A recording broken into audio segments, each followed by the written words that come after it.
Hi, and welcome to Detours Understanding Acquired Brain Injury.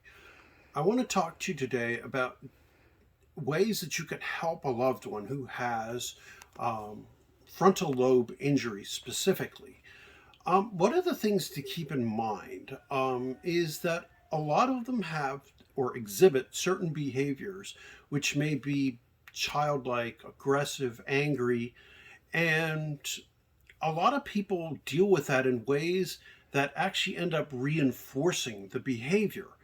And in order to deal with that as a caretaker, loved one, what you need to do a couple different things. And I've spoken with different people who talk about how this family member, how it's gotten worse instead of better. And part of the reason for that is that those people in the family who are taking care of this person um, are actually accidentally reinforcing the behavior. This is classic Skinner.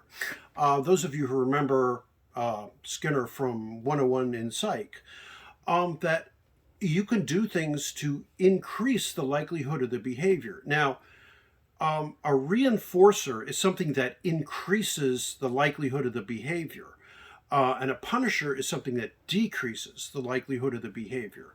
You've heard of positive reinforcement, and that is to give something that increases the likelihood of the behavior. And you've heard of negative reinforcement, which is to take away something that's not wanted, and that also increases the likelihood of the behavior. Anytime you use a reinforcer, that increases the chance of the behavior, whether it's giving something good or taking away something bad, something that the person doesn't want. And a punisher, there are positive punishers, which are to apply something aversive, like an electric shock, for example. I'm not suggesting electric shocks, but I am saying, that is a positive punisher. And a negative punisher is taking away something desirable, like a timeout is a negative punisher. A timeout is not a negative reinforcer, it is a negative punisher. It is important to understand the difference here, okay? A negative reinforcer increases the chance. So if you take away homework for doing well, that is a negative reinforcer. It increases the chance of doing well. All right, now let's get into this.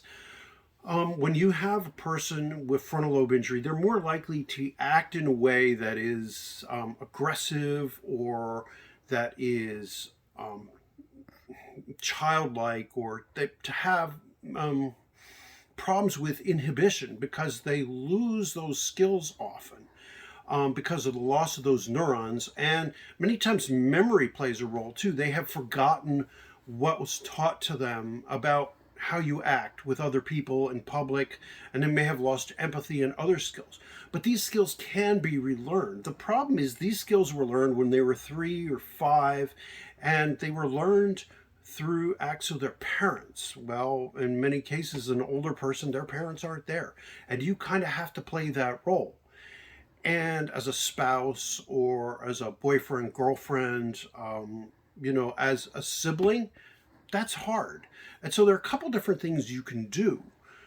One of the things is, first of all, everyone who's involved, and this means everybody, has to be on the same page together. You can't be quibbling about who's going to do what or how you're going to work. You've got to have an agreement, or else whoever's custodial, whoever has responsibility, has to say, sorry, this person can't be involved. If you cannot all agree, whoever has legal custody then has to say, sorry, this person cannot participate at all. They're out.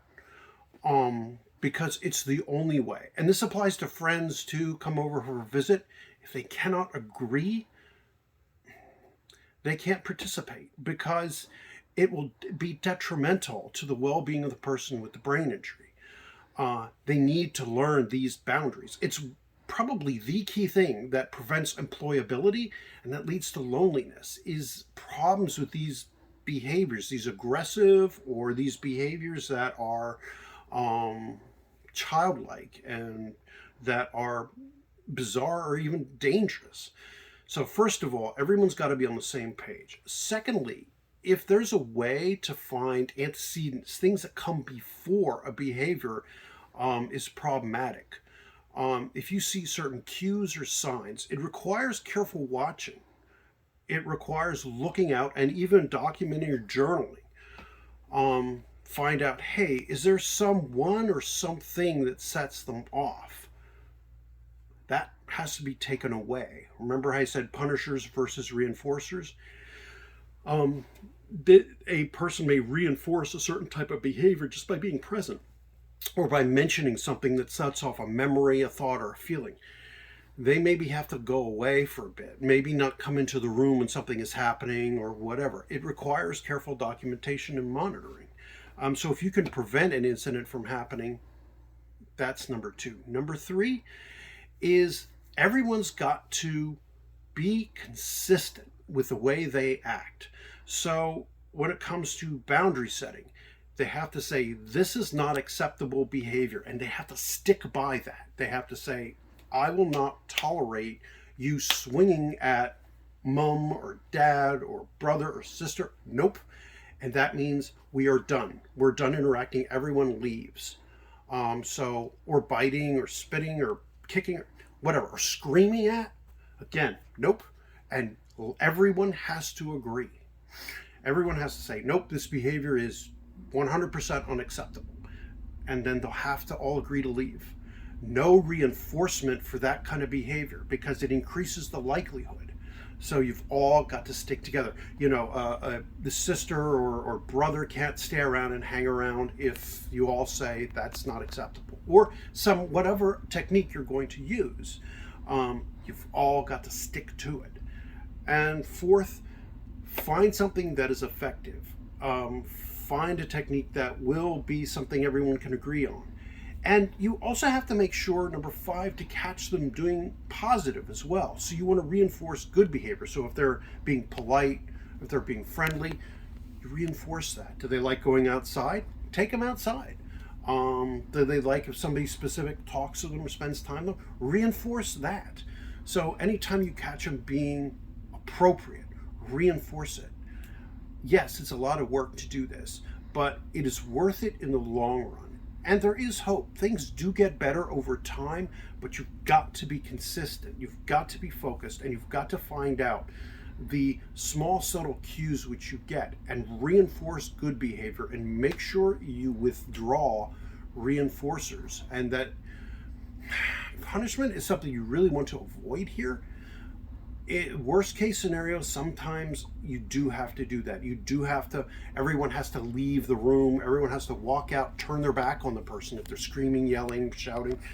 And in some cases, it may be necessary to turn to a doc for advice for more appropriate interventions. Medications, are restraints necessary?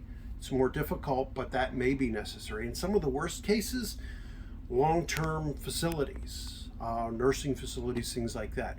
But rarely is that absolutely a necessity. Usually it's because families are all at cross purposes, haven't sat down and agreed for how to handle it. There are ways to deal with problematic behaviors, but it requires people working together. And if you're the only person, maybe it's because you don't have enough support and you need to find other people who can come in from the outside to help you. There are behaviorists, special psychologists who study nothing but Skinnerian type techniques and who can help you with this, and reference to Skinnerian behaviorists who can come up with techniques for analysis and reinforcement. It's a complex and difficult kind of thing, but it is important to know there are ways that you can help. So just as a side, and just something to keep in mind, and yes, there is hope that things do get better. It heals like every other part of the brain, but it requires consistency, and it requires planning, thinking ahead, and working together. Most important of all, that everyone's on the same page. Even if you're not there, even if just one other person is there at the time, or the cousin or the friend or whatever is there and nobody else, they all have to stick to a plan. All right, thank you, and hope you learned from the video.